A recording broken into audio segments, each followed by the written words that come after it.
Hello and welcome to In 20 with me, Roshan Narayan. Don't forget to subscribe, turn on the notifications, and follow us on Instagram, Facebook, and on Twitter. And if you do so, you get 20 minutes to listen to this man. Dave Kitson joins us on the show today. And Dave, I've got to be honest, the last time I saw you in person, it was pitchside at Brighton alongside Danny Mills. We saw Man City crowned champions of the Premier League. And then all of a sudden, a few months later, you're a racist, according to the British media. Well, yeah, I mean they were good times, weren't they? Watching Man City win the league, that was a really nice day, and the night before it was pretty cool as well. Oh, that never happened. Let's not talk about that night. It's a blank. And as soon as that news broke out about you and Raheem Sterling, I texted you and I said, "Are you okay?" I mean, the one thing I'm glad I'm not over there is I feel that the British media is way too heavy in terms of going out there and completely destroying someone's life. In this case, it was yours. You've had ex-players come out and say, you know what, I don't want Dave Kitson to represent us because you are going after the Gordon Taylor, who's currently in charge of the PFA, an organization that takes care of the players. It was sad, as a friend, it was so sad to see you getting ripped apart. How have you and your family dealt with this situation? Not very well, to be honest, Rush. It's not been very nice at all to have that labelled at you, especially when it's absolutely not true. And it just struck me as a whole kind of smear against me. You know, I was only trying to do everybody some good. You know, I think the PFA is not fit for purpose. I think that's been proven through the coronavirus. And I just thought, well, maybe, you know, I think I can do a much better job, or I think I can help everybody that's not being helped. And then suddenly, all hell broke loose, and yeah, it's just completely wrecked me. I'm a shadow probably of what I was as a person. I got myself, because I had mental health problems since I was a kid, and been very, very bad, and sort of become close to ending it a couple of times. And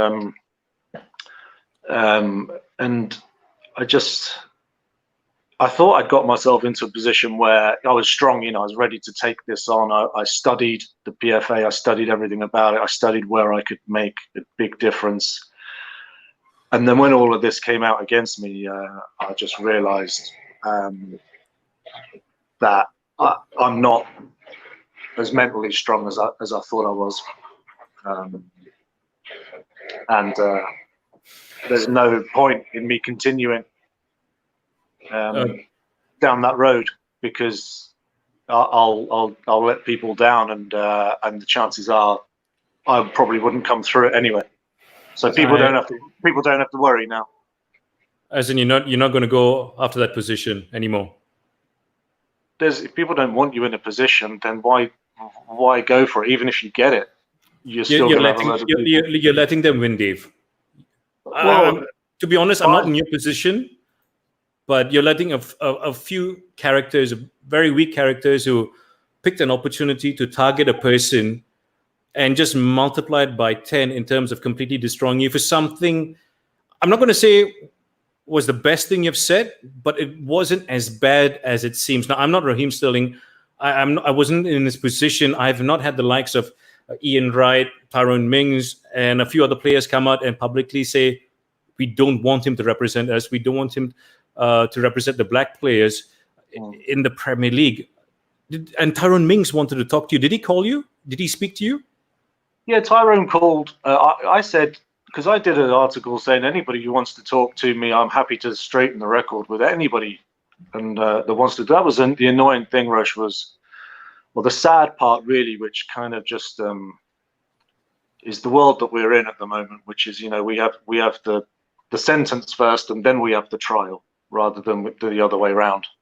And people were so quick to hammer me.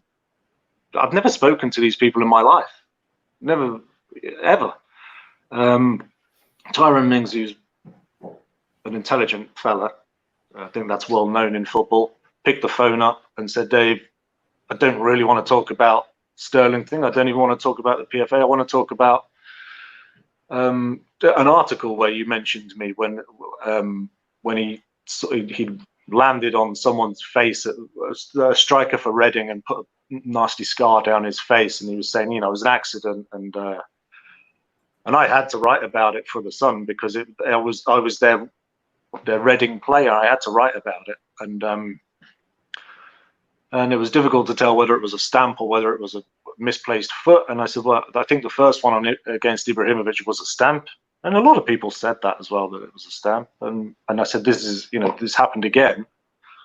And he just wanted to talk, but he just wanted to say, my apology was really sincere to the player that he stamped on, and that's it. I said, okay, great, and we put the phone down on good terms, and we sent texts to each other thanking each other for our time, and that was it. But he didn't want to talk about, and he wasn't interested in talking about anything else other than that.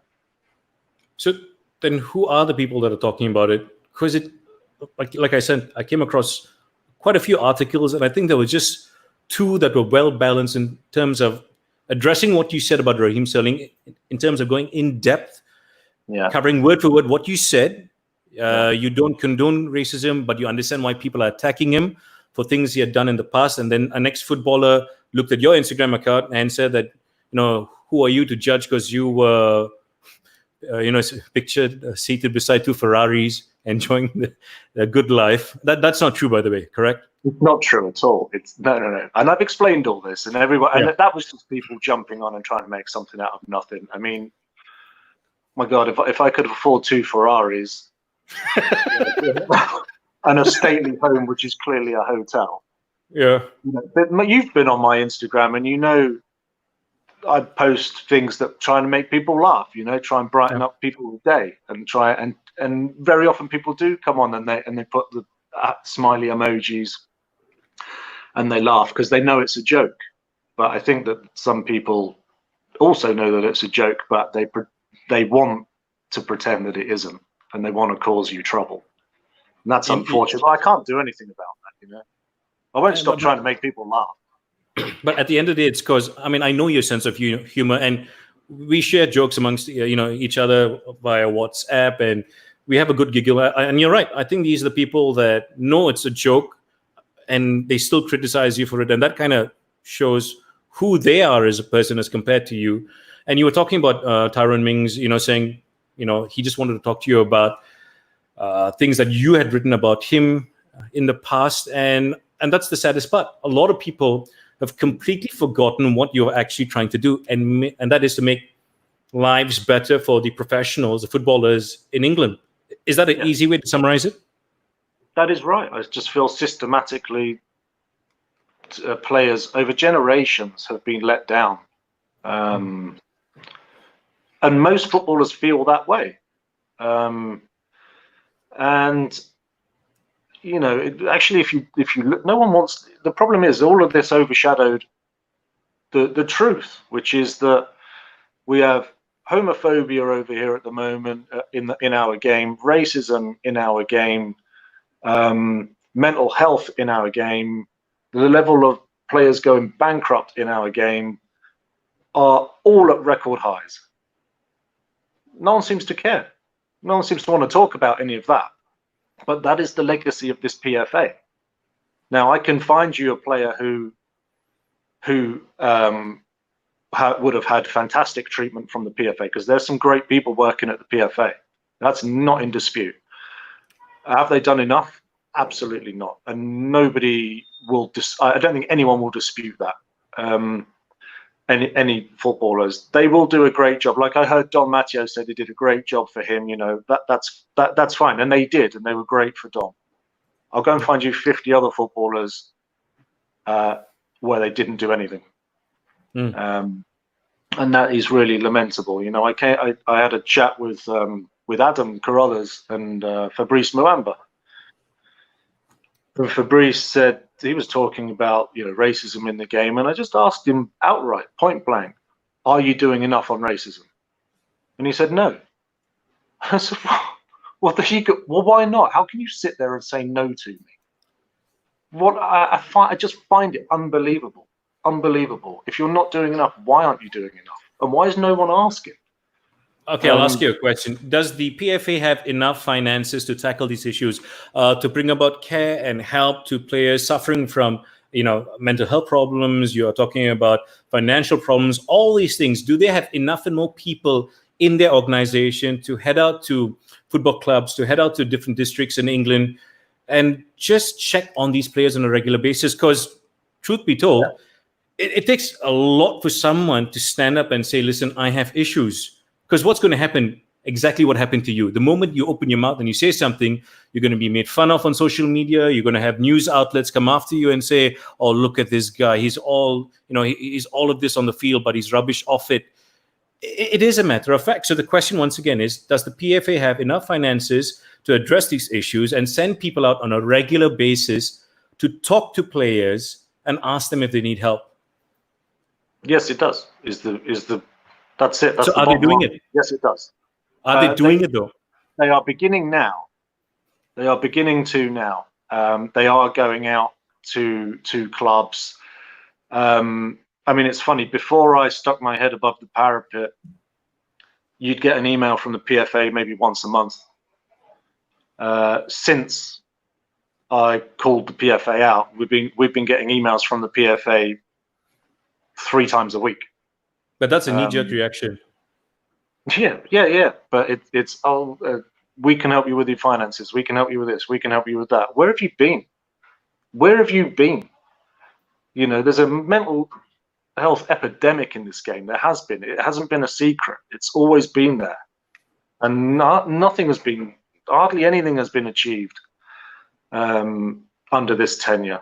It's just like I said, everything that I care about in the game, which is addressing mental health, addressing racism, addressing homophobia, addressing these issues. They're all at record highs, all of them.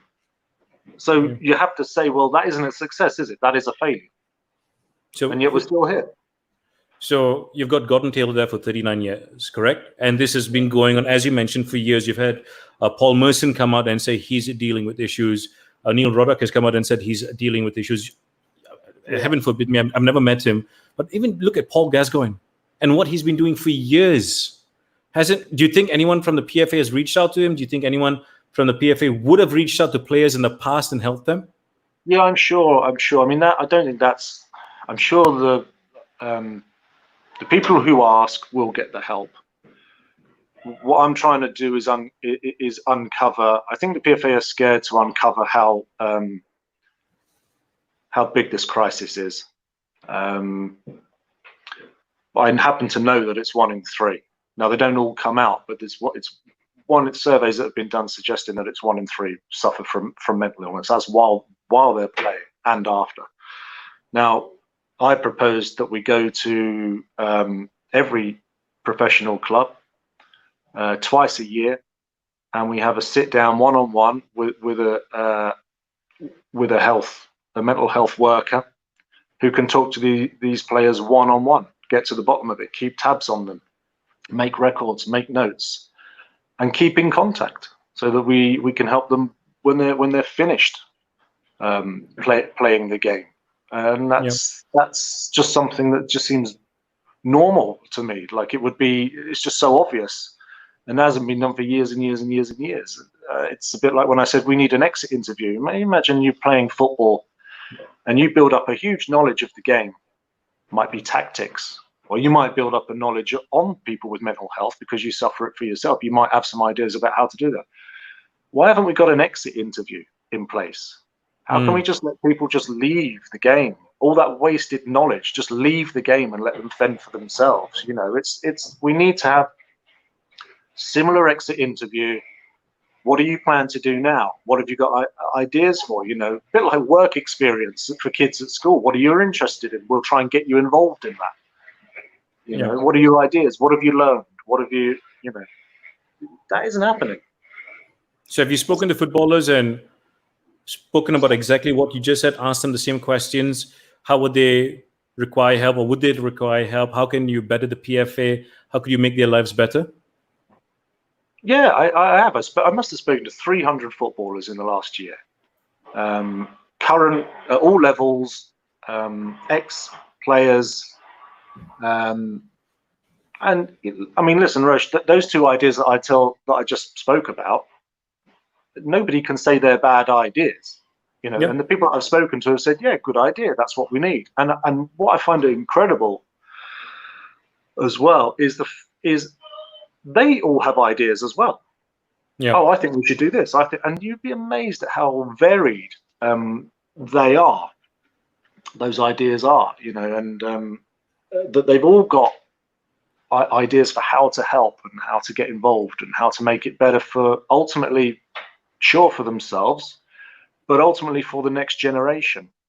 And it's a bit interesting. Tyrone said to me, I tried to talk to him about the PFA, and he did listen, and he just said, "Oh, it's a little bit difficult for me to talk about PFA because I don't need them. I've never had to use them," which is totally understandable. And you hear that a lot, especially from the higher up players. Yeah. But you might do in the future, and the kids coming through at, say, Villa now who won't make it and who fall out of the game, they will need them. And I think that everyone does have a responsibility to maybe learn a little bit more about the PFA, because we've got to help each other. You know, you all like to think of football as this big family. I like to look at it like that. And unfortunately, at the moment, it's just not the case. So the PFA is more beneficial for players in the lower league. For us over here in Malaysia, we do have a domestic leagues, but growing up, you'll always watch the Premier League. You'll watch the Championship. You know, you watch all the top leagues. What was life like as a professional as you were getting older and you had to drop, to the lower leagues? What's life like over there? I liked playing in non-league and in the lower leagues because no one knew who I was. You could just play football.